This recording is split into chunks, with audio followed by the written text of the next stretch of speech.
Hola, hola, ¿qué tal? Bienvenidos, bienvenidas. Un abrazo para todos. Gracias por acompañarnos en una noche más. Muy contentos, muy felices de poder seguir caminando en este sendero de este conocimiento milenario. No es un conocimiento reciente, no es una moda, como muchos conocimientos que tienen un tiempo y desaparecen, y después vienen otros, igual tienen una vigencia, un periodo y desaparece. A veces suenan como lo último, lo mejor, lo superior, y después resulta que ya son obsoletos. Pero hay unos conocimientos que son milenarios, que han trascendido en el tiempo y el espacio y que nos llegan hasta el día de hoy. Y esto quiere decir que son conocimientos profundos, construidos colectivamente por los pueblos y que son experiencias profundas, no son aventuras o cosas simples, sino que son conocimientos que han trascendido y que hoy más que nunca urgentes y necesarios en este tiempo de crisis, de caos, donde se avisoran tiempos muy fuertes como la crisis climática y política, ¿no? Ya ven lo que está sucediendo en Gaza, en Ucrania, y lo que se amenaza por parte de Trump eh, a Canadá, a México, Panamá. Bueno, así que de ahí que es importante, necesario manejarnos con conocimientos, con principios, valores, categorías que nos puedan dar alternativas reales, prácticas y concretas frente a todo ello. Así que en ese estado, en ese espíritu les recibimos muy felices, muy agradecidos con la vida por cuanto nos acompaña, nos mantiene, nos sostiene en este caminar. Así que contentos de conocer a cada uno de ustedes y poder seguir enlazando, tejiendo este camino. De la misma manera, estamos muy contentos de recibirle una vez más a nuestro querido hermano, compañero Salvador Abarzúa, quien nos acompañará esta noche desde Chile. Él se conecta desde allá, está ya listo. Así que estamos también muy contentos, querido Salvador, de que seas parte de la Escuela de Alteridad. Te agradecemos profundamente y te recibimos con mucho cariño. Adelante, por favor.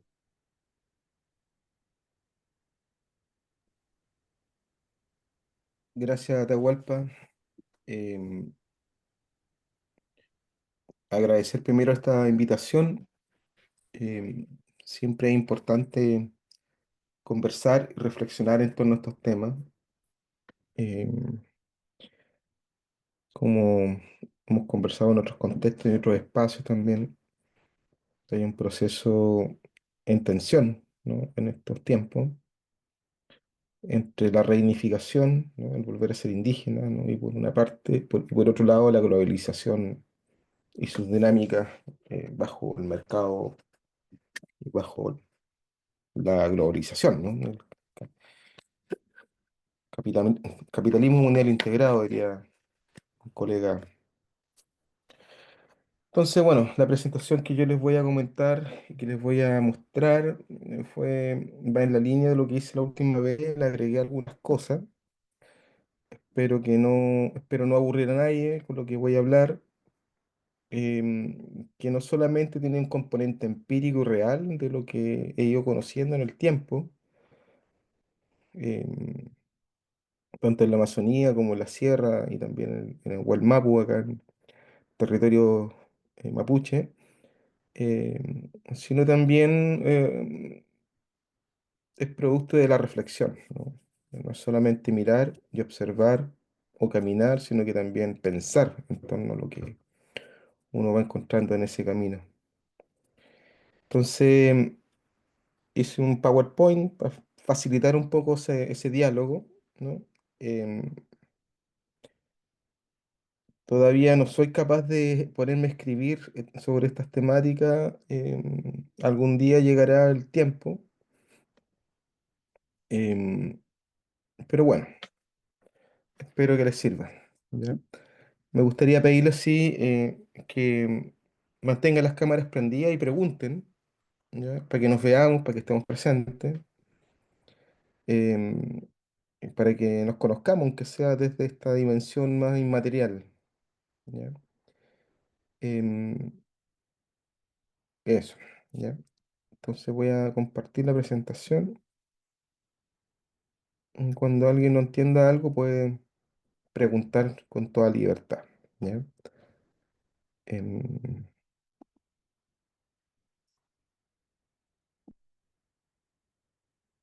bueno, partir comentando de que yo soy psicólogo,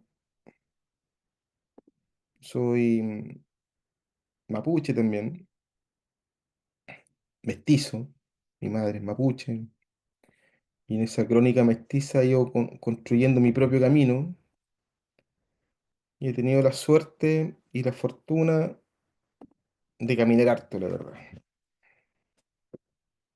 Entonces esta presentación se llama Vegetalismo Hacker, ¿no? De hacker, como lo entendemos, esto es que le meten virus a los computadores o transforman su funcionamiento. De esta realización de la ayahuasca y del vegetalismo andino amazónico, usos transculturales y apuestas transmodernas, ¿no? Como les decía, soy psicólogo, soy magíster en psicología social, soy psicoterapeuta junguiano y estoy terminando mi tesis de doctorado, que en parte aborda esto, pero más focalizado en el mundo mapuche. ¿Ya? Para entrar en materia, ¿por qué es importante hablar de los enteógenos, no? En general, me pidieron que hablara de los enteógenos y esta parte siempre es necesaria de entender. ¿Por qué es importante hablar de los enteógenos? ¿Mm? Bueno, después, la idea es que se genere un diálogo a partir de esta presentación para conocer un poco la apreciación, la experiencia de ustedes también. Eh, pero uno puede ver que, como decía Atahualpa, hay una crisis emergente, una crisis que está muy instalada, que no solamente se experimenta en el plano de lo colectivo, de la civilización, de la guerra, de la crisis económica y ambiental, sino que también en el plano de las personas, ¿no? A mí me llegan muchas personas que andan perdidas, que no saben qué quieren o no saben cómo caminar en esta vida y en estos escenarios tan complejos, ¿no? Pero también hay una crisis que es espiritual, ¿no? Y esta crisis espiritual tiene que ver con lo mismo que le estaba señalando, personas que se pierden a sí mismas y que en ese perderse a sí misma caen muchas veces presa de la industria, ¿no? Cultural disociativa, mm, que es todo aquello que nos desconecta a nosotros mismos, ¿no? El Instagram, el Facebook, las redes sociales, el exceso de información que nos metemos todos los días sin entenderla, muchas veces, o la mayoría de las veces. Entonces todo eso va generando una saturación de la conciencia y por tanto un nulo entendimiento de lo que estamos experimentando y viviendo.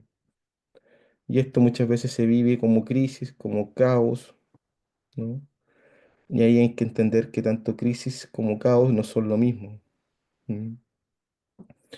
Porque una crisis puede tener una salida, una manifestación caótica, pero esa manifestación caótica puede ser evolutiva también, ¿no? Nos puede hacer crecer si sabemos tomarle el sentido, ¿ya?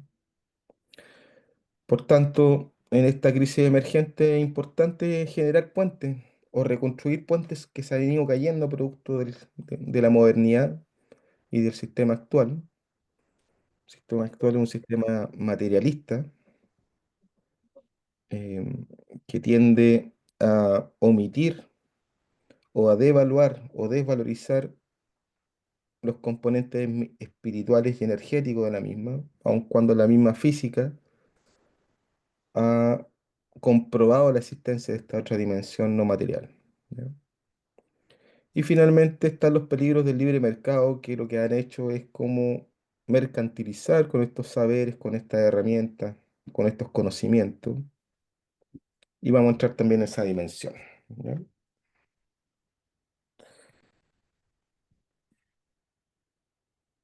Nosotros que hemos sido colonizados por Occidente, por los españoles, los portugueses, los franceses en algunos territorios, en esta Via Yala, ¿no? Somos también portadores de un conocimiento em, que, que tiene que ver con esta idea, con este diálogo socrático, ¿no? Sócrates, ¿no? Eh, señala que para ser lo que eres, primero tienes que conocerte. Quien no se conoce a sí mismo no sabe lo que es. Entonces, el quién soy, de dónde vengo y a dónde voy son las preguntas principales del diálogo socrático y que son la base de la psicología, ¿no? Y, y podríamos decir que es un conocimiento universal, ¿no? Que, claro, se hegemoniza desde Occidente, pero son preguntas fundamentales que están en todas las culturas y tradiciones, ¿ya? En ese contexto de saber quién soy, uno tiene que preguntarse, bueno, ¿de dónde viene mi malestar? ¿Qué cosas me molestan? ¿No? Eh, y cómo este malestar se relaciona con la espiritualidad que habito, si es que la habito. Si no la habito, ¿dónde está? ¿Mm? Entonces ahí, en ese camino, uno se va dando cuenta que en los distintos pueblos existe una correlación. Hay un vínculo entre la espiritualidad, el territorio y la salud. Cuando el territorio es alterado por una mina, ¿ya? O porque se roban el agua, esa comunidad entera se ve fragmentada y se ve enferma, y eso se manifiesta también en el plano de la salud mental y espiritual de las personas, ¿ya? Lo mismo pasa si esto es un fenómeno global o es un contexto o algo que me pasa solamente a mí o a mi comunidad. Entonces, claro, cuando uno bien empieza a ver que esta cuestión es una frecuencia, algo que se repite en distintos territorios, ya no estamos frente a un hecho aislado, sino que estamos frente a una forma de gobernar la materialidad, ¿no? Gobernar los territorios y las personas. ¿Mm? Entonces, claro, ahí uno puede preguntarse si esto que es es la única forma o hay otras formas también, ¿no? Les pido disculpas porque estoy bien resfriado, así que de repente me dejan unos ataques de tos que me dejan sin aliento, ¿ya? Entonces, en este contexto, uno puede ver que las tradiciones indígenas en general vienen teniendo un auge significativo desde el bicentenario, desde el año 2000 en adelante, ¿no? El año 2000 cae más o menos con el bicentenario de la conquista de América Latina o la invasión, ¿no? de América Latina. Y es en ese contexto en donde muchas personas, mestizas en general, empiezan a sentir un vacío y empiezan a preguntarse, bueno, ¿quién soy? ¿De dónde vengo? ¿No? ¿Y por qué estoy acá?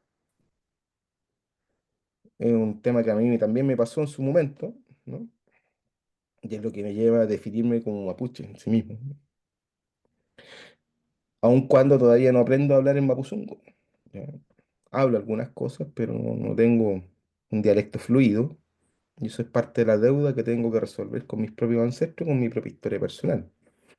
Independiente de ello, para entender esto, uno puede ver de que el aumento, ¿no? de este proceso de ancestralización que denominaba en un principio, va de la mano con la crisis de la sociedad occidental. Todos los procesos de pedofilia, de asesinatos en masa de niños, ¿no?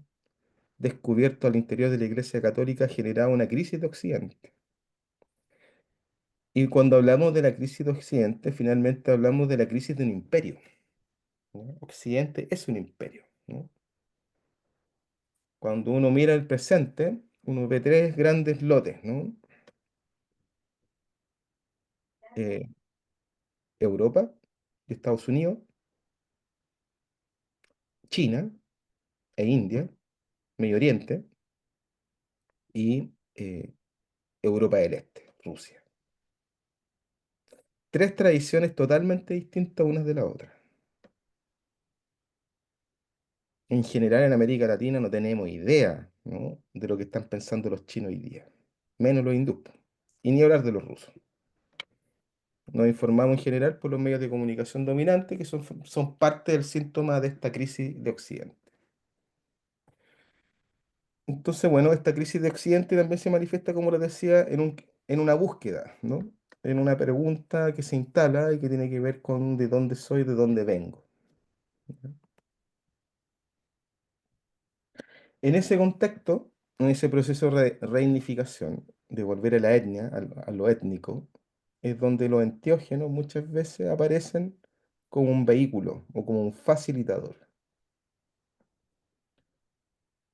Uno, cuando conoce este fenómeno un poco más en profundidad, se da cuenta de que está el chamanismo propiamente tal, el curanderismo, que es indígena,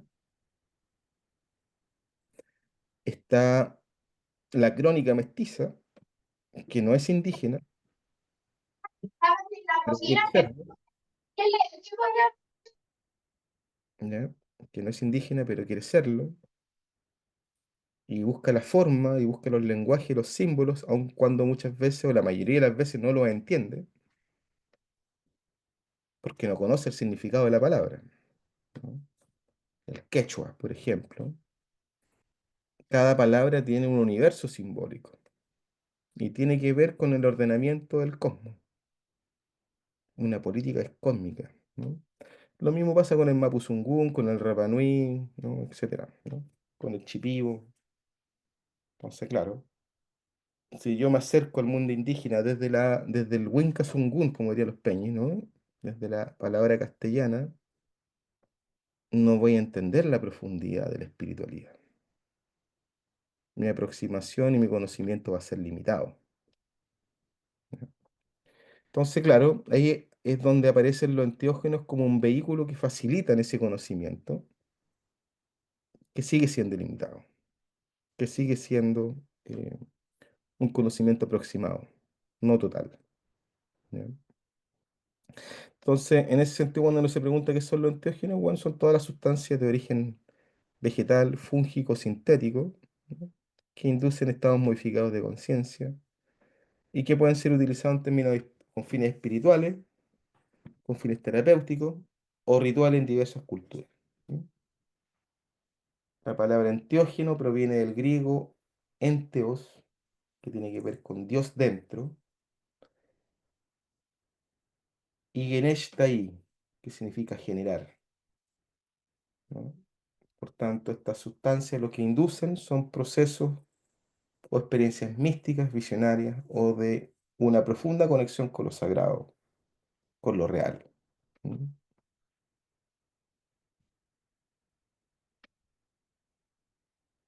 Aquí voy a entrar un poquito más en el lenguaje de los antiógenos, que es lo que les interesa aprender a ustedes, por lo que hablamos con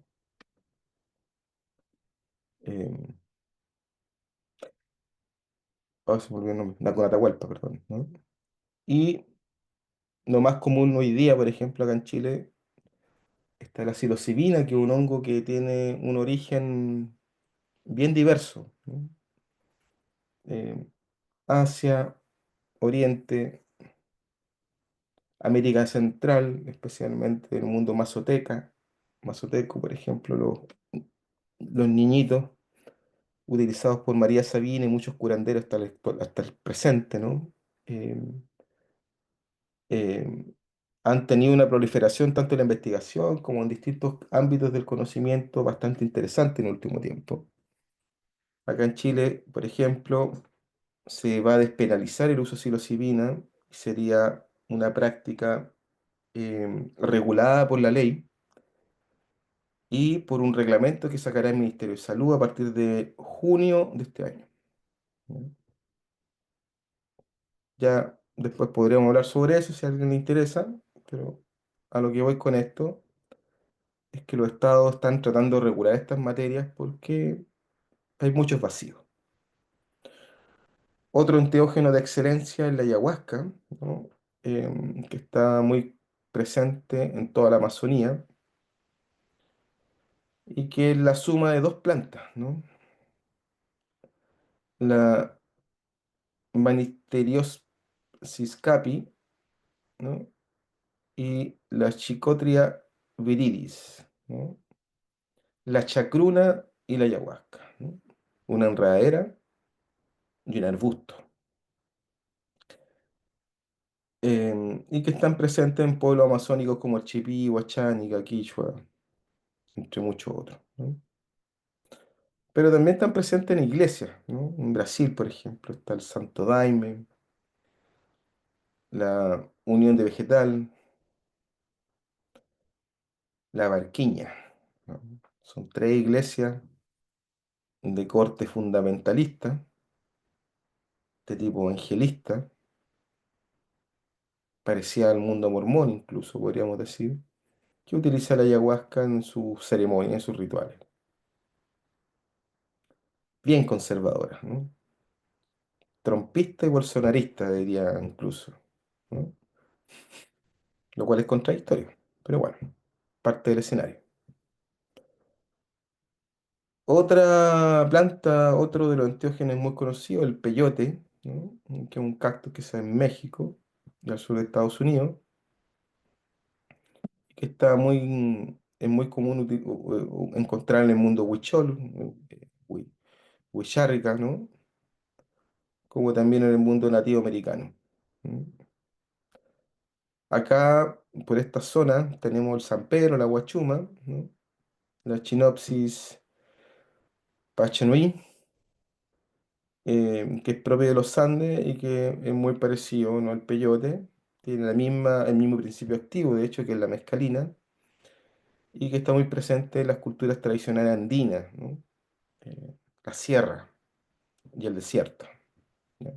De un ambiente seco. A la guachuma no le gusta el agua. ¿Mm? Em,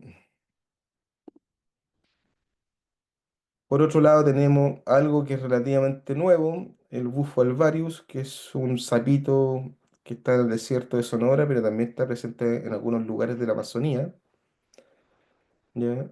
Em, no hay antecedentes antropológicos sobre el uso del bufo a nivel de pueblo originario. Está el yopo, que se usa mucho en la Amazonía colombiana, ¿no? Y que son semillas que contienen DMT y bufotemina, bufotenina, sí. Son muy usados en rituales chamánicos en el mundo Yanomami, Piraroa, los Yaguas, etcétera, ¿no? La iboga, que es una sustancia vegetal también, presente en África, muy fuerte, y que utilizada también en procesos de iniciación en Gabón, ¿no? En pueblos de Gabón. Y finalmente tenemos el DMT sintético, el N-DMT,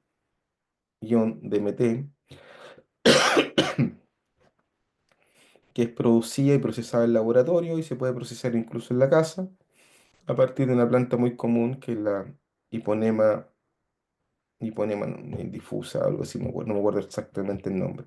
¿Ya? Y el DMT también está presente dentro de la ayahuasca y en otras preparaciones como la del yopo. ¿Ya? Entonces esas son como las plantas más comunes, más utilizadas, más conocidas. ¿Ya? Y preparados.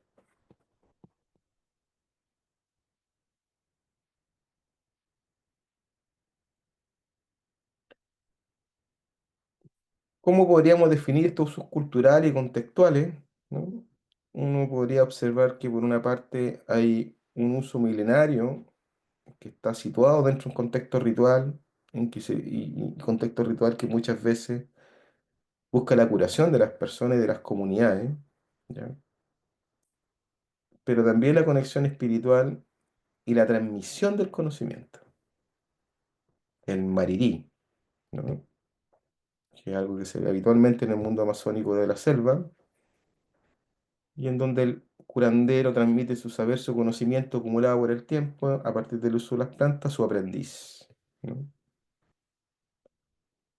Em, el conocimiento milenario siempre está mediado por la figura del chamán o curandero, guía espiritual, ¿no? El que sabe, el sabedor. Y hay distintos tipos de chamán. ¿Ya? En general, el que tiene mayor valor cultural y pertinencia es el chamán que es reconocido por su comunidad, que es validado por su comunidad y es defendido por su comunidad. ¿Ya? Ese chamán que tiene el respeto de su comunidad porque es el que porta la medicina, el que sana, el que cura, pero también porque tiene sabiduría. ¿Mm? Y esa sabiduría le permite regular los conflictos, mediar en ellos y restablecer el equilibrio cuando se rompe. Ese chamán en general se dice en la sierra, por ejemplo, y en la selva, es un hombre elegido por Dios. Nace chamán. ¿Ya? Muchas veces incluso son personas que han cruzado la muerte. Le ha caído un rayo encima, por ejemplo, y han sobrevivido. O han tenido accidentes mortales y han vuelto después de haber muerto algunos minutos. ¿Ya? Y en ese viaje al mundo otro, traen la capacidad de poder ver aquello que nosotros no vemos.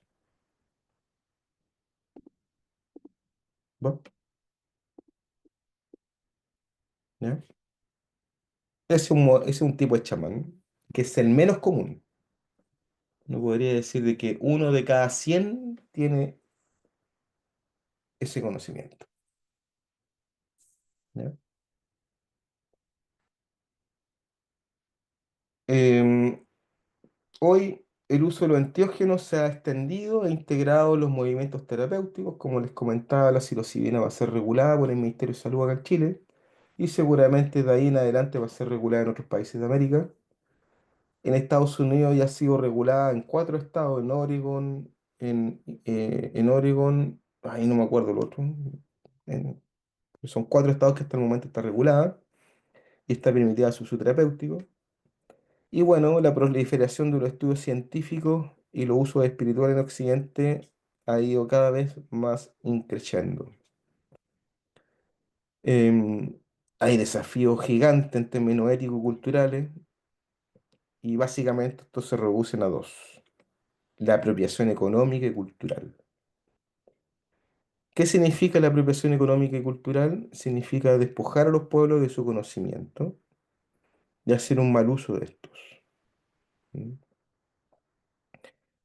Cuando yo utilizo una planta sagrada sin tener la validación del curandero de la comunidad, la estoy transgrediendo y estoy haciendo apropiación cultural. ¿Mm? Y esa transgresión muchas veces tiene consigo la manifestación de enfermedades. ¿Ya? Entonces, claro, uno puede verlo, las mismas comunidades, por ejemplo, en Colombia, ¿no? El, el yagé, por ejemplo, cada vez está siendo más regulado por las propias comunidades, porque ha llegado mucha gente que quiere aprender genuinamente y que busca en esto la sanación, pero también el lucro. Y eso ha generado problemas dentro de las comunidades, ¿no? Tanto así que el Taita Querubín mandó una carta al ministro de Salud cuando recién asumió Petro, pidiendo la regulación eh, del uso terapéutico del yagé para que no fuera utilizado en términos económico-culturales sin la autorización de ellos, los sabedores. ¿Ya? Algo similar pasó en Bolivia, también con la hoja de coca, ¿ya? Los cocaleros que llevaron al poder a Evo Morales, por ejemplo, ¿no? Y que seguramente Atahualpa nos puede comentar al respecto, con mayor pertinencia y conocimiento que yo. Entonces, a todo este fenómeno yo lo sitúo dentro de un proceso de desterritorialización o despojo, y que tiene que ver con un proceso social, político, cultural e individual que desestabiliza y despoja de su estructura y código establecido, permitiendo la emergencia de nuevas formas de organización y conexión, ¿no? Podríamos decir de que este proceso de externalización lo que hace es sacar un conocimiento ancestral y ponerlo en otro lugar, generando nuevas conexiones y nuevos conocimientos, pero que no tienen, lamentablemente, la tradición, ¿ya? Y eso conlleva peligro. ¿M? Em, pero al mismo tiempo opera ahí también, y eso uno lo puede ver mucho, por ejemplo, en el mundo New Age, ciertos procesos estereotipados, ¿no? Por ejemplo, uno cuando va a ciertas zonas de Cusco, se encuentra muchas veces con muchos gringos, ¿no? Con un ropaje, ¿no? Y una estética determinada, que pasa por el sombrerito, el chaleco con el tejido andino,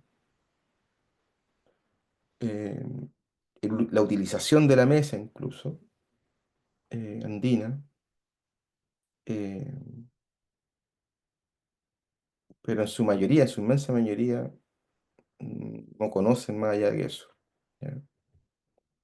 Y eso es una estereotipación, hay un discurso que se va produciendo una moda, entre comillas, ¿no? Y eso es parte de la colonización, ¿no? Me acuerdo una vez que estaba en Tarapoto, yo estuve trabajando en Taquihuasi varios años, ¿no? En la selva peruana, y me subo al avión y en los dos primeros asientos de primera clase iban una pareja de alemanes, eh, porque eran alemanes, porque hablaban alemán, primero que todo, y por la estética, po, ¿no? Una persona alta, 1,90 m, ¿no?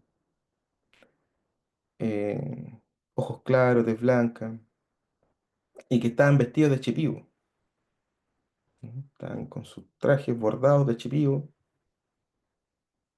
y envolviendo a Europa. Y claro, uno ve muchas veces que llegan personas a la selva que toman 3, 4 veces ayahuasca y ya se creen elegidos por la planta y habilitados para tal efecto. Y el proceso es mucho más complejo que eso, y ahí es donde quedan muchas veces los problemas, ¿ya? Lo veremos más adelante. Entonces uno lo que ve ahí finalmente es que esto que pasa con las plantas y con los conocimientos no es más que la misma estructura de circulación del capital que ve a los grupos y a las personas, los bienes, ¿no? Como mercancía que circulan dentro de relaciones entre centro y periferia. Cada país tiene su centro, la capital, y tiene su periferia, los poblados, ¿ya? Pero al mismo tiempo los continentes tienen su centro y tienen sus periferias. Y en general los capitales, esto que te estoy hablando de la teoría de la dependencia de Cardoso, ¿no? Lo que hace es transferir valor desde la periferia al centro, reproduciendo la pobreza en la periferia y aumentando el valor, la utilidad y la ganancia en el centro, ¿ya? Silicon Valley, por ejemplo, ha introducido el uso de psilocibina, de LSD, de ayahuasca, ¿no? Entre sus ejecutivos para aumentar su producción intelectual, para aumentar la creatividad, ¿ya? Entonces ahí esta comunidad imaginada tiene procesos de apropiación cultural, pero también simbólica. Ya hay ahí un imaginario que está operando, ¿no? Son lógicas de comercio global, colonial, imperiales, de turismo espiritual. Yo he conocido curanderos, por ejemplo, de Perú, que van a dar plantas a Silicon Valley, les pagan $5.000 por persona y van una vez al año y se forran, ¿ya? Pero las consecuencias de eso están de manifiesto en distintas cuestiones, ¿no? Partiendo por la inteligencia artificial, por ejemplo, ¿no? Y la dependencia tecnológica. Entonces uno puede ver, por ejemplo, que dentro del capitalismo psicodélico, en Silicon Valley el 40% de la fuerza tecnológica y empresarial usa psicodélicos para aumentar su rendimiento. Ni siquiera es para aumentar el conocimiento de sí mismo, sino que aumentar derechamente el rendimiento mental.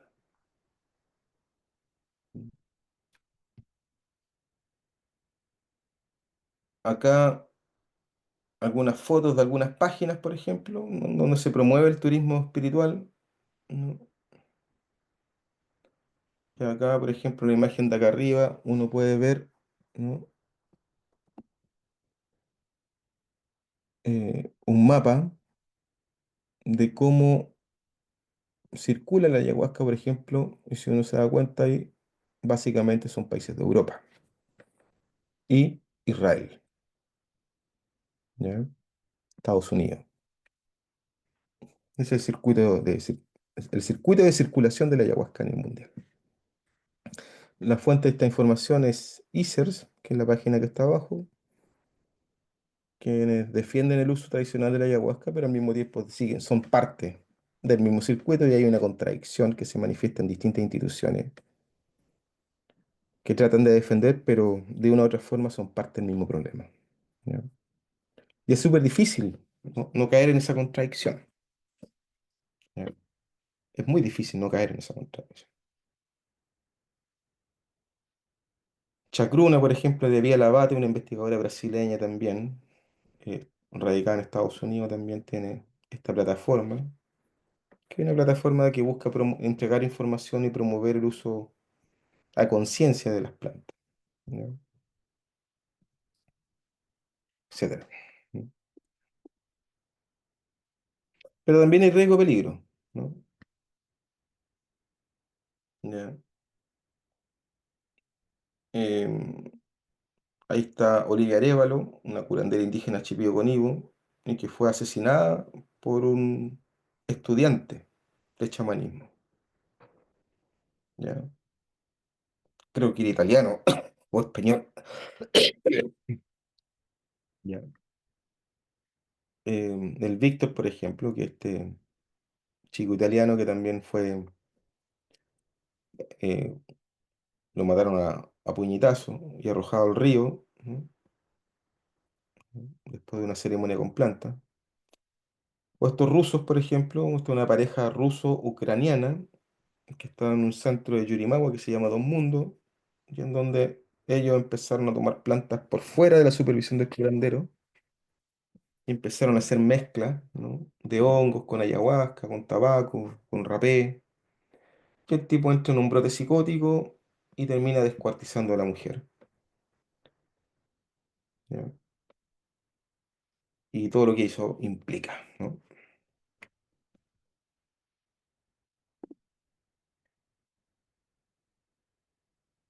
Ahí en la experiencia personal, en los usos transculturales de las plantas, uno puede ver, por ejemplo, cómo las plantas son nómades y se mueven de un territorio a otro, como vimos en el mapa inicial, ¿no? Entonces aquí aparezco con distintos curanderos, distintas tradiciones. Arriba, por ejemplo, estoy con Adonías Quintero, que es un taita del pueblo Cofán de Colombia.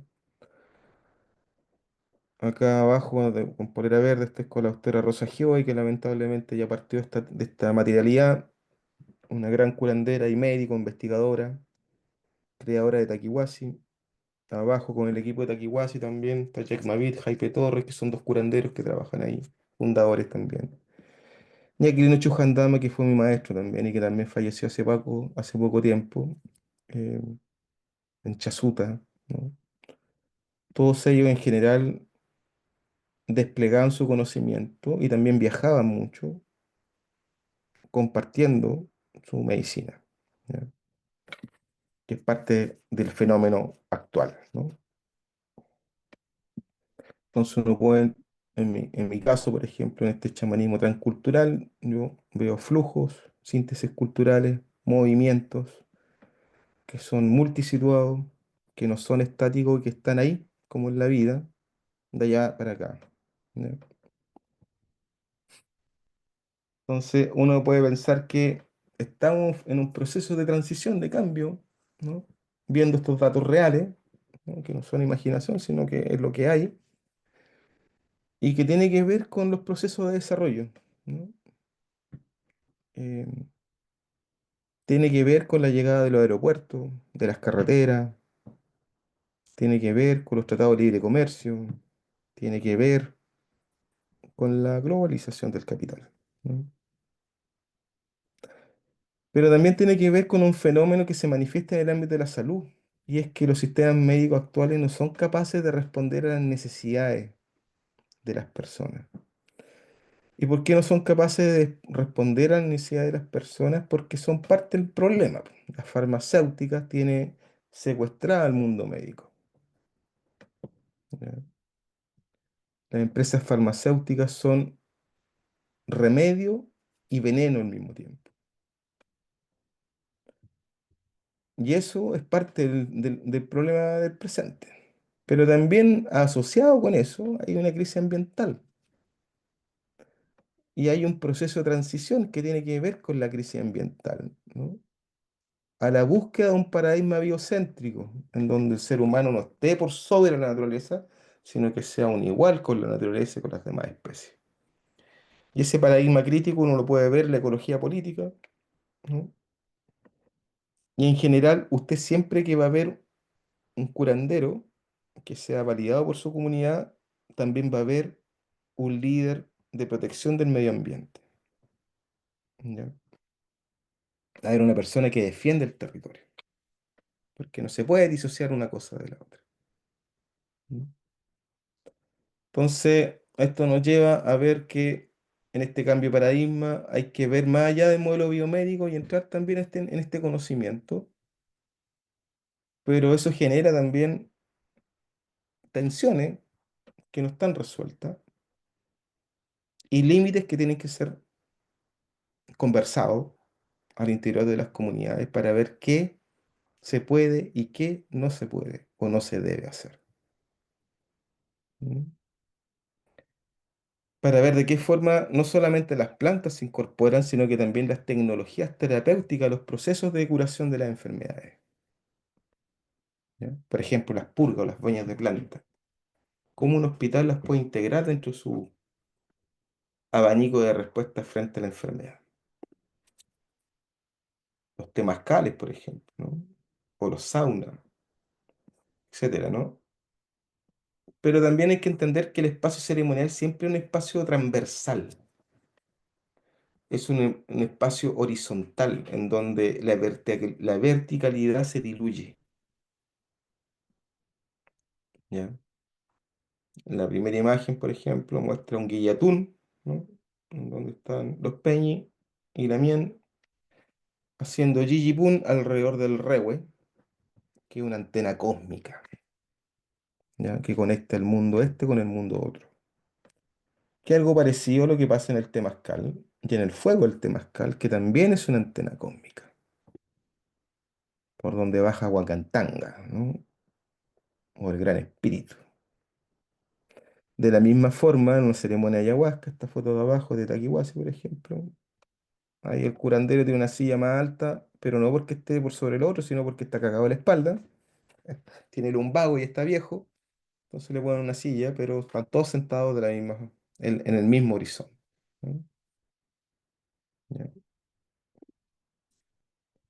Entonces ahí dentro de estos escenarios transculturales uno puede ver que los desafíos, ¿no? Son bastantes, em, y que por tanto em, estamos en una tensión entre lo intercultural, que trata de integrar sistemas tradicionales a sistemas que son globales. ¿Y por qué hablo de sistemas globales? Porque así es. Cuando una persona tiene cáncer, le usan el mismo protocolo de quimioterapia que existe en China o en Estados Unidos, ¿no? O cuando usted tiene, no sé, po, colon irritable, ¿no? Eso está normado y le dan los mismos medicamentos porque existe un protocolo, ¿no? Que está definido por la Organización Mundial de la Salud. Y eso no es necesariamente malo, ojo con eso. ¿ya? Sino que tiene que ver con una necesidad de ir favoreciendo y utilizando recursos que son efectivos. ¿Ya? Que efectivamente el antibiótico cura más enfermedades que una purga de tabaco. ¿Ya? No hay que perderse. Hay que tener ojo con no caer en el pensamiento mágico también, que es que no es más que la manifestación que la inflación del ego. ¿Ya? Y eso pasa mucho, mucho, mucho, mucho. La inflación del ego, que tiene que ver con esta imagen de haber sido elegido por las plantas para aprender un conocimiento determinado. ¿Mm? El que no baja su infierno personal no puede conocer el fondo de su ego. Eh, y eso es parte del conocimiento. O sea, el aprendizaje del curandero es muy duro, extremadamente duro. ¿Ya? Eh, y eso con el tiempo se ha ido diluyendo y se ha ido simplificando y por tanto profanando en parte. Esto me lo voy a saltar para que podamos conversar, pero bueno, tiene que ver con las manifestaciones urbanas de ciertos chamanismos, ¿no? En donde se van buscando redes de apoyo mutuo desde una perspectiva decolonial, crítica, durante la pandemia en el norte de Chile, ¿no? Y que tiene que ver con procesos de rehumanización y rescate de los dioses propios, ¿no? Eh, rescatar las propias comunidades. Los cuidados, los ritos, ¿no? Aquí, por ejemplo, José Vela soplando con un mapacho en una curación energética, ¿no? Entonces, claro, las personas que trabajan en esto tienen que hacer dietas. Y las dietas no solamente pasan por la abstinencia de ciertos alimentos, sino que sobre todo el contacto sexual, el aislamiento y la supresión de los alimentos. Uno no come, se caga de hambre. Es como nada. Por eso generar un dietador siempre es flaquito, ¿ya? Porque tiene que suprimir la sal y el azúcar, el alcohol, el sexo, el ají, ¿ya? El cerdo, las plantas, los peces que no tienen escama, tienen que ser suprimidos o que tienen dientes, ¿ya? Etcétera, ¿no? Una serie de dietas y de requisitos muy estrictos, ¿no? Y son parte de la formación del curandero masónico y que es muy parecido a lo que pasa en el mundo mapuche también, ¿no? En el mundo también de la sierra, también hay dietas, ¿no? En la Huachuma, ¿no? En la sierra, también se dieta la planta y también hay que hacer caminata, subir a las huacas, ¿no? A los cerros, a las lagunas vivas. Esto que les voy a mostrar es un poco el tratamiento de Takiwasi que integra la psicoterapia con la medicina tradicional amazónica y la medicina occidental, ¿no? Podríamos decir de que es uno de los pocos casos que lleva más de 30 años funcionando y que tiene éxito, con indicadores de efectividad que están por sobre lo que pasa en los modelos convencionales del mundo occidental. Takiwasi es una comunidad terapéutica de rehabilitación de toxicómanos. Yo acá logré trabajar algunos años y ser coordinador del equipo terapéutico. Y es un tratamiento que dura entre 9 y 12 meses, de puerta abierta, ¿ya? Y en donde el objetivo del proceso terapéutico es que las personas no solamente se desintoxiquen, sino que además aprendan a conocerse a sí mismos y a liberarse de sus cargas, ¿ya? En ese proceso hay plantas medicinales, por ejemplo, que ahí se parte con las plantas purgativas que tienen que ver con limpiar, con sacar aquello que ya no sirve, con desintoxicar, etcétera. Después viene el proceso con la ayahuasca, que se toma semanalmente. Y finalmente las dietas, que se hacen en promedio 4 o 5 dietas por paciente al año, ¿ya? Lo cual es bastante. Las purgas, plantas vomitivas, ¿ya? Hay que tomarse el tabaco, 2 litros de tabaco, no cualquiera lo hace, y estar vomitando 1 horita, a lo menos, a veces dos. ¿M? Y esa purga se hacen por lo menos 30 o 40 purgas en el tratamiento de los pacientes internados. Pero lejos la más compleja es la yaguarpanga, que es esta hoja grande, hermosa, que le llaman yaguarpanga, significa garra de jaguar en quechua, y que es una planta que te desgarra, ¿no? Literalmente te tiene vomitando 12 a 20 horas, eh, botando bilis, es terrible, pero es parte del proceso. La azucena, la rosacea y así, el sauco, hay un montón de otras plantas purgativas. ¿Ya? La ayahuasca, ahí está la chacruna, no, esta es coca parece, ¿no? Sí, parece que es coca, sí, es coca. Ahí está la ayahuasca, faltó la fotito de la chacruna. La ayahuasca es una enredadera que conecta el mundo de arriba con el mundo de abajo, por eso le llaman la niña el muerto. em, Porque nos conecta con ese mundo, con esa dimensión inmaterial. Primero bajamos para poder subir. No se puede subir sin bajar. El proceso tiene que pasar por el purgatorio, ¿no? Por eso que es una planta difícil de tomar, ¿no?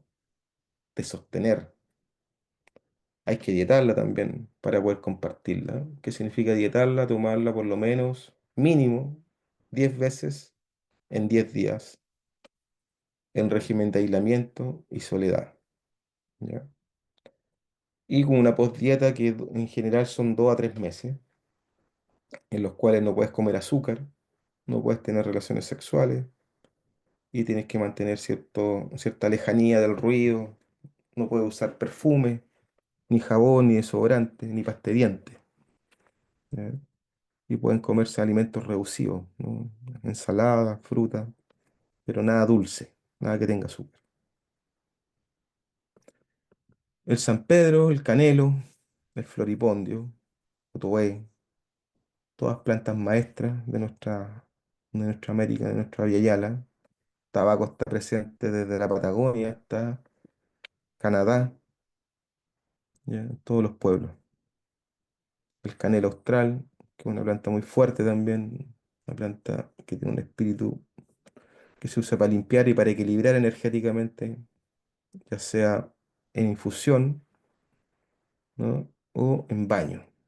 La guachuma, el San Pedro, la mescalina, el toé que también se toma o también se usa para inducir el sueño cuando se pierden los sueños, cuando se pierde el mundo simbólico.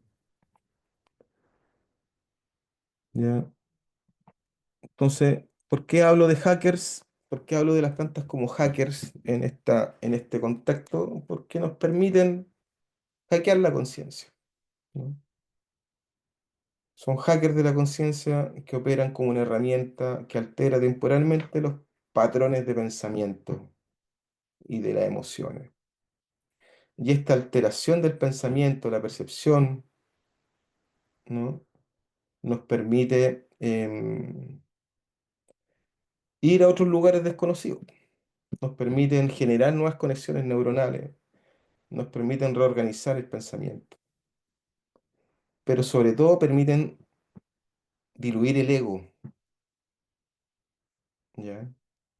Para poder entrar en la comunicación, en la comunión, ¿no? Como diría un cura, ¿no? En la comunión con Dios. Para entrar en la comunión con Dios, primero tengo que diluir mi ego. No puedo entrar en esa dimensión si no hay una disolución del ego. Es un requisito a priori, a per se. Tengo más, pero bueno, quisiera dejarlo hasta ahí. Em, Son las 10:26 y 1 hora y media. No, 1 horita, para que conversemos un rato. ¿Ya? Muy bien, muchas gracias, Salvador. Bien, entonces tenemos ya el espacio para preguntas, comentarios, aportes, críticas. todo lo que ustedes tengan a bien. Si no, podrías continuar, si es que, pero bueno, abrimos un momento, Mm. si es que alguien se anima, alguien tiene algo que decir. Bueno, Es es algo importante muy, pero escucharlos también, ¿no? Porque uno que yo no solamente soy psicólogo, sino que también estoy investigando estos temas, ¿no? Hace rato, hace tiempo. Y claro, es siempre cuando uno se nutre finalmente de las personas, de las prácticas, de lo que se ve. Un momentito, tal vez sí se puede hacer unas dos preguntitas. La hora adelante. de tomar la ayahuasca en mi cultura era más o menos a las 10 de la noche que se empieza la ceremonia. Mm. Si está usted de acuerdo o cómo se debería hacer. Ese es Es mi... que, sí, eso he visto distintos formatos. Por ejemplo, en, en Chasuta, por ejemplo, el aquilino me da ayahuasca en dieta, en las mañanas, pero como purgante. Entonces me da ayahuasca y después me da harta agua para vomitar y eso lo hacía en las mañanas. Pero en general, cuando se hacían ceremonias, entre comillas, ¿no? De corte más psicodélico, se hacía de noche, con la oscuridad. Ujú. Pero también de día, pleno sol, he visto distintas formas. Mm.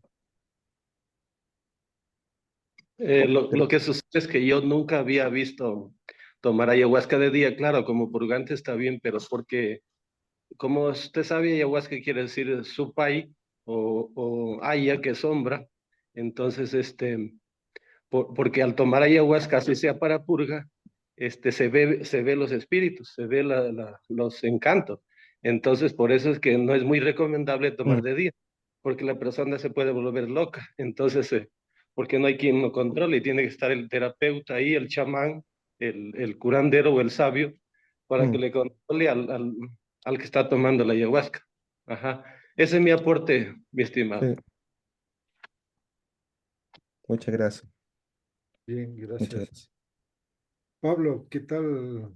Pablo, ¿cómo estás? Buenas, buenas noches, a los buenos meses que estamos por aquí, pues. Sí, sí. Salvador, buenas noches, con todos, buenas noches. Me ha parecido muy interesante la exposición, Salvador, empezando pues por la pregunta de ¿quién soy? ¿Sí? O conócete a ti mismo, una cosa por el estilo. Pasando por los procesos Mm, que estamos sufriendo actualmente en la cultura de de este proceso de comercialización de las plantas sagradas y de los conocimientos ancestrales, porque van juntos, ¿no? mm, Entonces, pero es mm, una venta pobre. Vendo mm, conocimientos y ¿qué cobro? $5,000, dice. O sea, si se puede medir en dinero, ¿no es cierto? Pero de todas maneras, el problema que ha causado todo este boom de expansión y estos centros de ayahuasca en el mundo y el conocimiento del peyote, qué sé yo, ha causado mucho mal en las personas. No ha sido positivo. Con el respeto del caso, habrá casos o circunstancias en las que sí han sido de provecho, pero la mayoría de las ocasiones pues han llevado a perder el camino a las personas centradas o aparentemente equilibradas que han conocido este mundo y han perdido. Yo personalmente he vivido dos casos de un empresario, de un gran hombre muy lúcido, pues que estaba trabajando en inteligencia artificial y que le llevaron a las ceremonias y le dieron los hongos, la ayahuasca y todo eso, y le vistieron como chamán, le vistieron como ser de luz, como yachai, le vistieron, o sea, con cada curso te dan un título, viejo. Y obviamente estás en un círculo que está viviendo lo mismo y pierdes el sentido de la realidad. En la indigencia, sin trabajo, botado en Medellín, así también otros cuantos han tenido que salir buscar trabajo en el exterior. ¿Por qué? Por el consumo inconsciente de las plantas sagradas. Y ahí yo recorrería nuevamente el camino de regreso que tú planteas, ¿no? Y la respuesta o el tema central está en la respuesta a qué somos. Ahí, que es un tema solo se le ha planteado a través de los milenios, pero no se le ha dado una alternativa. Obviamente cada cual es diferente, cada uno es diferente, o sea, no hay una respuesta para todos, ¿cierto? Pero, y yendo un poquito más allá y buscando coincidencias, o sea, somos espíritu. Y esa respuesta es la que debería difundirse ya tal vez a un nivel chamánico comercial, porque tú le das la ayahuasca, pero no le das un camino. Tú le pones como el peyote, le haces ver los espíritus, las alegrías, las bla, bla, bla, pero no le estás guiando en el sendero. Entonces, el punto es lo que tú planteas, nacemos o de dónde venimos, qué somos, y esa respuesta debería ser la que se busque en las ceremonias, ¿no es cierto? Más allá del consumo de plantas, porque también esa respuesta se puede alcanzar sin consumir plantas. O sea, sin necesidad de las plantas sagradas, sin el auge actual de los conocimientos ancestrales guardados que han salido a la luz. Pero han salido solo un círculo pequeñito, ¿no? El verdadero conocimiento profundo no ha salido, ni siquiera se ha levantado del fondo de la laguna. Diría pues que hay que seguir trabajando y avanzando en el camino porque para eso estamos. Sería mi aporte. Bien, gracias, Pablo. Sí, adelante, Salvador. Muchas gracias, don Pablo. Sí, efectivamente, el proceso es lento y es largo. ¿Ya? Em, Esta simplificación de las plantas responde un poco, insisto, a los criterios mercantiles, em, como a esta necesidad de aprender todo rápido y urgente. em, y responde también a esta lógica de saturación informativa, o sea, nos saturamos de información y de conocimiento y que muchas veces no sabemos qué hacer con él. Y en el mundo del chamanismo igual pasa un poco eso. ¿Ya? Y eso es lo que conlleva muchas veces tiene que ver con la inflación del ego. ¿Mm? Es un fenómeno muy trabajado, ¿no? Y muy estudiado dentro del mundo espiritual por Jung, ¿no? Carl Gustav Jung, psicoanalista europeo, pero que se metió en todas las tradiciones religiosas y vio esta cuestión como un fenómeno repetitivo, ¿no? Eh, y tiene que ver con esta dificultad para mirarse a sí mismo eh, y por tanto poner afuera aquello que me pertenece. Lo proyecto en otro, lo pongo en otra persona, ¿no? Eh, y uno puede ver de que em, hay una especie de afán, ¿no? Por el reconocimiento, por ser reconocido. Y eso también se ve en el mundo de la medicina tradicional o del chamanismo, que no es lo mismo, pero cada vez se parecen más, ¿no? Entonces, claro, em, ahí el tema, por eso que en general todo proceso de ingesta de planta debiera ser acompañado no solamente por un curandero, sino que también ojalá por un terapeuta que haya hecho el camino, por un psicólogo idealmente, ¿no? Porque la mente siempre se va a resistir a entrar en esas dimensiones que son problemáticas. Siempre voy a evitar entrar en mi propia sombra, a ver mi propia cochinada, por así decirlo, ¿no? Eh, y mientras más contradictoria sea la persona, más fuerte va a ser el porrazo, ¿no? Porque, que es un poco lo que pasó con la Iglesia Católica, ¿no? Mientras se predicaba en la iglesia, dentro de los monasterios estaban abusando. Entonces, dentro del mundo chamánico también pasa mucho eso muchas veces. Hay muchas denuncias de abuso sexual contra pacientes a curanderos y curanderos connotados. No estamos hablando de personas que están recién empezando. Ujú. Entonces, un tema que tiene que ver, insisto, con una especie de desfiguración y que yo lo asocio con este tránsito, con esta transición entre el conocimiento tradicional indígena, ¿no? Eh, entre comillas, no colonizado, y el conocimiento actual, ¿no? Hay un desplazamiento. El Atahualpa la otra vez hacía una presentación sobre lo que pasaba en Bolivia, ¿no? Y cómo en Bolivia, por ejemplo, acontecen fenómenos que tienen que ver eh, con el blancamiento, ¿no? de ciertas comunidades indígenas, ¿no? Y al revés también pasa, ¿no? En el mundo mapuche, por ejemplo, hay una peste en este momento. ¿Cómo se llama esa peste? Pentecostales. La mitad del mundo mapuche es pentecostal. ¿Qué conlleva eso? La renuncia. Usted, si quiere pertenecer a la iglesia pentecostal, tiene que renunciar al machi. No puede ir a ver al machi cuando está enfermo, ¿ya? Porque el machi es brujo, es demoníaco, es malo. Usted no puede tomar plantas, porque las plantas están poseídas por el diablo. Y así sucesivamente. Le hablaba del ejemplo de la UDB, la Unión de Vegetal, ¿no? Y el Santo Daime. Y me madrugué con eso, hice información fresca. En la mañana conversaba con una colega que es investigadora en APB, que es una asociación de psicodélicos de Brasil, ¿no? Una ONG que vienen investigando y trabajando hace 20, 30 años el tema de los psicodélicos en Brasil. Y me decía que todos estos grupos, estas iglesias son bolsonaristas,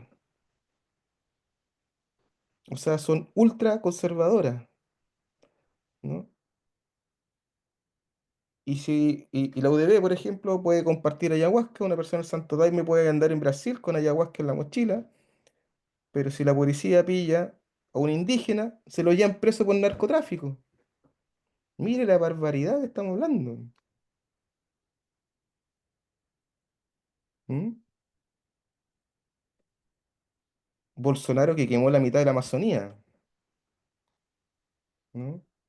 Intencionalmente para meter la soya, la palma aceitera y la ganadería, la minería, etcétera. Todos esos fenómenos que conocemos que también están en Perú, en Colombia, etcétera. ¿Mm? Entonces, no son hechos aislados, sino que son manifestaciones culturales de algo que se está moviendo y que no sabemos bien para dónde va. ¿Ya? Bien. Eh, Quisiera aquí dar mi opinión o mi testimonio de mi experiencia en este camino. Y yo estoy conscientemente, y hace 30 años empecé joven, y de lo que yo he podido ver, he participado en múltiples ceremonias de distintas plantas, e incluso he promovido y promuevo la ingesta, porque he visto que en mi caso personal ha sido de utilidad. Y he observado también que en el 90% de las personas a las que yo he promovido, los resultados han sido benéficos. Es decir, la planta en sí mismo, si está bien preparada, generalmente pues tiene un efecto revelador. Evidentemente que las sesiones pueden llegar a ser dolorosas, fuertes, pero que después se convierte en revelación. Entonces, he escuchado, no me consta de que haya sucedido efectos contraproducentes, que me parece que son casos aislados, no se puede generalizar, sino que son Mm. situaciones en donde primero no es que es la planta la que ha hecho el efecto en ese sentido, sino que es la persona que no ha estado en las condiciones y que no se han tomado las precauciones para ver si era necesario darle. Es decir, hay, digamos, ciertas condiciones y no se puede dar a una persona esquizofrénica o a alguien que tenga problemas del corazón porque le puede dar un paro. Entonces, tiene que ver con esas condiciones. En este sentido, lo que sí estoy de acuerdo con Pablo es que no falta un mayor contexto espiritual, cultural, es decir, se queda en una parte eh, muy particular o muy, ¿cómo diría la palabra? Es decir, no está enlazado dentro de algo más profundo. Es decir, es una ceremonia, una ingesta, tomamos, comentamos y chao. Y en muchos de los casos no he observado que estén preparados para saber qué hacer posteriormente. Es decir, uno ha visualizado una situación, un bloqueo, algo que está ahí. Y la pregunta es, ¿y ahora qué hago con todo eso? O sea, ¿cómo puedo yo enfrentar, asumir, resolver eso que está ahí latente? Y entonces ahí he visto que no están capacitados para poder acompañar, que es lo que intentamos hacer, o sería la idea de que nosotros acompañemos, apoyemos para hacer procesos que permitan que las personas puedan tener herramientas, instrumentos, conocimientos para sanar eso que se ha visualizado, eso que se ha observado. Es decir, y por otro lado, ya casi como que se ha ido perdiendo en las propias comunidades. Es decir, y ya no es una práctica que se ha ido transmitiendo y que después de 500 años casi muy pocas familias son de una continuidad. La mayoría más bien en muchos casos he visto que como genera dinero, se han vuelto chamanes algunos y no es porque sean parte de un proceso de preparación, de entrenamiento. Entonces, en este sentido, para mí me parece que sí cumple al menos la tarea que se plantearon los abuelos al principio de abrir esto. Era importante abrir a Occidente y a toda la modernidad para que justamente se destape esto y podamos estar conscientes de todo esto. Y obviamente que después hay malos usos o hay malas prácticas, como en la práctica de las otras medicinas, ¿no? Entonces, sí hay que cuidar. A veces se va perdiendo muchas cosas, incluso llegar a casos extremos de esos cobros, ¿no? De $5,000. Y eso ya me sorprendió porque y yo me quedé loco cuando me dijeron que un quero cobraba $500 por persona. Y ahora 5,000 me has dejado anonadado. Es decir, que también muchos de estos personajes son comprados por el mercado, ¿no? Es decir, no guardan una coherencia también. Y en este sentido, sí me ha llamado mucho la atención que cuando uno les conoce ya en su vida privada, no guardan esa pulcritud, por decir de alguna manera. Es decir, no hay esa coherencia que permita valorar, apreciar a ese personaje, ¿no? En todo caso, me parece que lo que se planteaban los abuelos es que esto se salga a la luz, sea posible para visto, apreciado y que pueda ser utilizado y que esto ha abierto a muchas personas, que ha permitido que esto se destape y que el camino espiritual se abra. Obviamente hay que cuestionar a prácticas como los del Santo Daime, que la ayahuasca tiene un contexto, no puede ser utilizado, hacer un uso y abuso de la planta en un contexto católico, que es el Santo Daime. Eso me parece terrorífico, ¿no? y así con muchas prácticas, pero hay que verlo en el sentido de que esto va abriendo caminos y que estamos en una transición en la cual pueden haber situaciones dañinas, por decir de alguna manera, pero yo creo que van a permitir que esto se vaya encauzando y esa es nuestra tarea y por eso también está diplomado. Bien, Mariana, adelante, te escuchamos, estimada Mariana. ¿Se escucha? Sí, sí, adelante. Sí. Bueno, voy a hablar de dos cosas. Un poquito tomando las últimas palabras de Salvador que decías, ¿hacia dónde vamos con esto, no? Bueno, yo vivo en Cusco, soy uruguaya, vivo en Cusco hace 25 años casi. Conozco bien este tema, conozco cómo está prostituido todo el tema del chamanismo express y todo esto, ¿no? Y también me llamó la atención el comentario que decías de los alemanes que venían vestidos de shipibos y todo esto.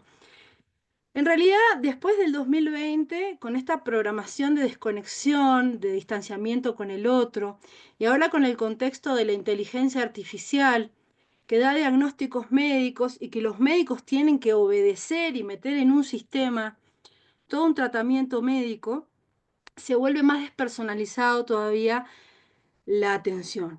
Bueno, cuando yo era chica, hace 45 años, tengo 50 años, en esa época existía el médico de cabecera. El médico de cabecera era el médico de la familia que se involucraba en el aspecto bioenergético del sistema. Entonces, la familia ponía confianza y había una suerte de interacción que era un cuasi chamán, el médico de cabecera, porque algunos hasta incluso utilizaban remedios tradicionales, etcétera. Entonces, ¿hacia dónde vamos?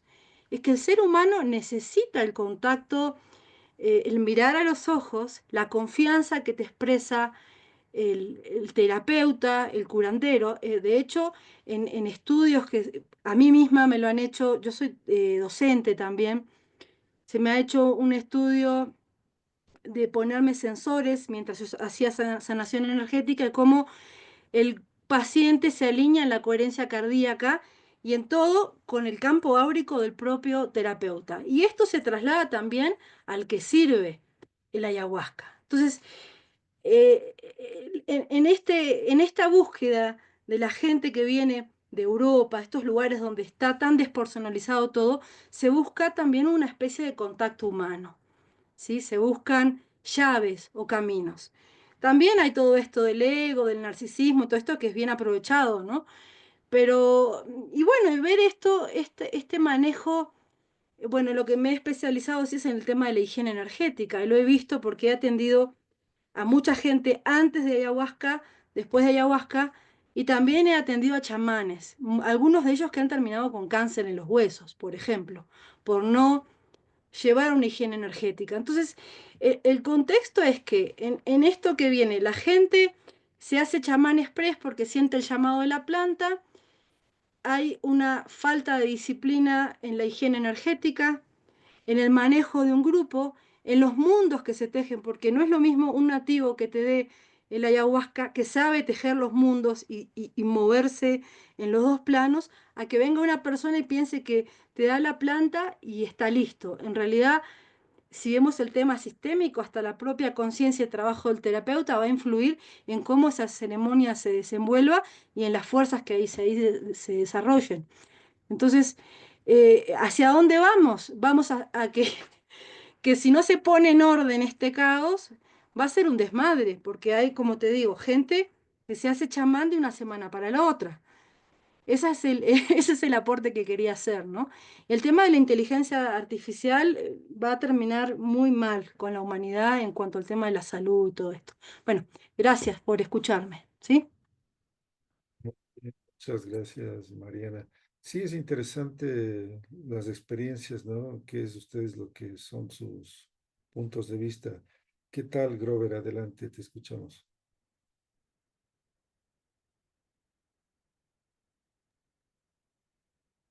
Bueno, un placer saludarles. Buenas noches. Muy atento a todo este desenvolvimiento de temas tan vistos de tantas partes. Entonces, en los años que tengo de estar como terapeuta callahuaya de Bolivia, radicado aquí en el Ecuador, informarles que el Ecuador ya tiene una autorización a nivel salud pública del uso de enteógenos para la psicoclínica. Y sí, es muy bueno enfocarnos en estos temas que están desvirtuando el camino del chamanismo, pero les pediría podernos como contextualizar, como ponernos en un orden de ya práctica, porque por ejemplo, la escuelita Sanar Sanando Om ya es de terapeutas que estamos dentro de la salud pública, con certificaciones. Entonces, informarles un poquito que creo que mezclar información occidental con el chamanismo es como una comparación que no nos va a llevar a buen camino, porque van a haber contradicciones y errores de ética. Entonces, me gustaría mucho enfocar, por ejemplo, que nosotros tenemos 12 años estando dentro de la psicoclínica con San Pedro. En realidad, nosotros no le ponemos ese nombre, sino el producto en sí que le, que le llama a esta planta, que es la mescalina. Entonces, dentro de la psicoclínica, la mescalina tiene unos aportes extraordinarios en las comunidades y estoy muy de acuerdo con Atahualpa de que están totalmente tergiversando, pero también existe la espiritualidad y existe nuestra práctica donde como terapeutas o como guías de ceremonia, me parece que también es como desalentar el tema en cuanto a contar lo de los amiguitos que están en la psicodelia, ¿no? El psicochamanismo me parece que es más serio y yo voy por allá a informarles que tengo un proyectito que puedo presentarles para que podamos tener un encuentro con academia y poder compartirles lo que se ha hecho en salud pública con las personas que tienen problemas en centros psiquiátricos, centros de rehabilitación por eh, ser consumidores, ¿no? De algunos tipos de drogas sintéticas y entonces eh, en la finca tenemos como 3 clases de ayahuasca y creo que estoy muy de acuerdo en que si es una planta lunar, hablar desde ese punto como coherencia en lo que practicamos y lo que yo practico es plantas solares, plantas lunares, entonces no se me ocurriría darle en una ciudad a alguien nada de lo que pueda ser o considerar sagrado. Entonces, muy de acuerdo con algunos de los comentarios, pero también que quisiera hacerles notar que nosotros tal vez ya estamos en algún camino y sería muy bueno como la señora que me antecede, ser coherentes, directas y sobre todo específicas en el tema. Todo mi amor, muchas gracias, buenas noches. Gracias, Glover. No sé si alguien más quisiera participar, comentar, aportar. Si no, Salvador, tú si tienes algún comentario para finalizar con tu intervención. Em, sí, en Rosa Geo, por ejemplo, que era como médico y como investigadora de medicina tradicional amazónica, hablaba de los usos transculturales de las plantas, ¿no?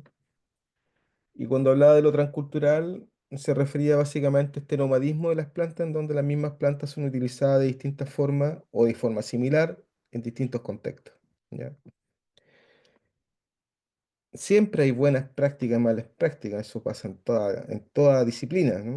Un mecánico, uno se le puede echar a perder el auto y a lo mejor el mecánico te puede cambiar bien la pieza o te la puede parchar con wincha aisladora y te puede cobrar lo mismo, ¿no? Por así decirlo, ¿no?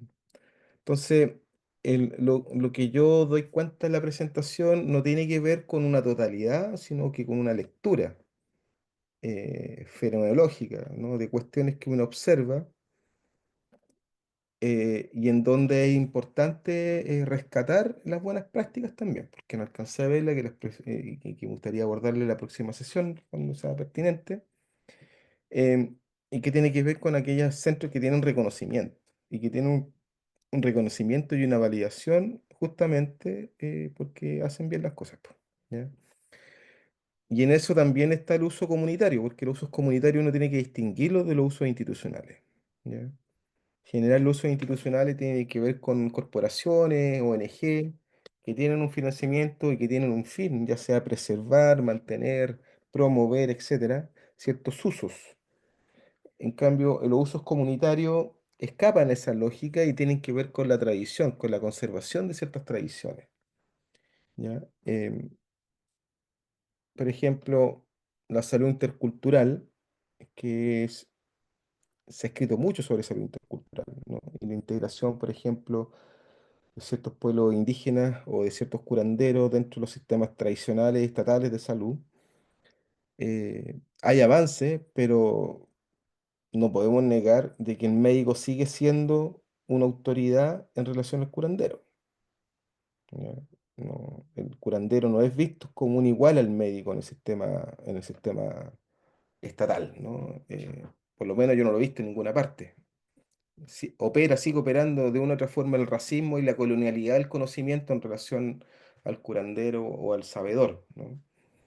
Em, por tanto, ahí, claro, mientras no podamos generar esas transformaciones que tienen un carácter más político, lo otro siempre va a estar siendo observado con un conocimiento o una práctica subalterna, ¿no? Como algo que está entre comillas, ¿no? Un poco más, es más marginal, ¿no? En- por así decirlo, en términos simples, ¿no? Por tanto, el desafío, claro, el desafío tiene que ver con validar, con generar y con construir, sistematizar eficacia, ¿no? De lo que yo digo que estoy haciendo, porque eso también permite entrar a competir, entre comillas, ¿no? eh, contra un laboratorio que no solamente despoja a los pueblos de sus recursos naturales, sino que además lo contamina, ¿no? Em, el fenómeno tiene muchas aristas. Yo he tratado de abordar algunas, ¿ya? Y yo recojo todas las observaciones que hacen, he tomado nota de algunas, de hecho, para poder justamente proyectarlas dentro de la reflexión, ¿ya? Em, hay mucho que abordar, investigar, conocer sobre esto. Y yo creo que, y con esto quisiera cerrar, yo creo que el mayor desafío de poder hablar con pertinencia del chamanismo pasa con esa deuda histórica y cultural que tiene que ver con hablar la propia lengua, ¿no? Con volver al quechua, con volver al mapuzungún, con volver al chipío, ¿no? Con reafirmar la identidad propia a partir de la palabra originaria, porque ahí no es lo mismo cantar un ícaro en español que cantar un ícaro y saber lo que significa en quechua, ¿ya? Eso no hay una traducción, hay ni subtítulo que me permita entender la profundidad de lo que de lo que ahí se está hablando, ¿ya? Las plantas responden de una forma distinta a la palabra originaria, ¿ya? Em, y los protocolos ahí también se manifiestan de una forma distinta. Entonces, claro, el tema es bien... eh, hay mucho misterio en esto, ¿no? Eh, eh, hay cosas que no tienen una explicación racional todavía, ¿no?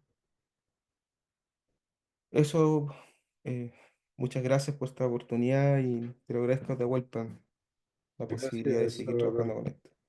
Simplemente que habría que decir que esta recuperación de las lenguas y todos los saberes se debe empezar por los propios indígenas, porque los que más están perdiendo y los que más quieren perderlo son las propias comunidades. Eso es algo claro, ¿no? Incluso los padres no quieren enseñarles, es decir, al interior mismo de los grupos de los pueblos indígenas son los que no se interesan, incluso culturalmente, es decir, los que más bien estamos sosteniendo, los que estamos más adentro, los que más promovemos, los que más intentamos guardar esto y aprender las lenguas originarias, somos los llamados mestizos, ¿no? E incluso algunos europeos. Entonces, y eso es interesante, porque yo sí he encontrado europeos muy comprometidos. Yo he dicho, he visto y he llegado a afirmar, a decir, este es más indio que los indios que yo conozco en la América del Sur. He visto a unos europeos muy coherentes en su Mm, vida, en su práctica, en su manera de ser y de existir. Entonces, mm, evidentemente que esto es parte de la colonización y obviamente se entiende de que son, está en este proceso de cada vez en etapas de neo y recolonización y que mm, evidentemente nos toca ahora trabajar para justamente evitar que se pierdan todos estos, ¿no? Y incluso que los primeros que deberían estar en la vanguardia utilizando terminología marxista serían los propios grupos indígenas, ¿no? Pero son los menos interesados por el momento, creo que están más atrapados en la idea de la modernidad, de la tecnología, son los que más quieren entrar en este sistema y salir de la pobreza, ¿no? Y lo entiendan, ¿no? Después de 500 años de pobreza, pues todos quieren y ya tener otra vida. Bueno, en todo caso, es importante esta ambientación, estos elementos para tener, digamos, un estado, una conciencia y que nos permita, digamos, de esta manera ir entrando más a profundo, más al fondo. Bien, muchas gracias, mm. Salvador. Gracias a todos ustedes. Nos estamos viendo la próxima semana. Que descansen. Nos vemos. Chao, chao. Nos vemos. Gracias. Chao. Gracias. Gracias. Yo fui Gracias. Chani.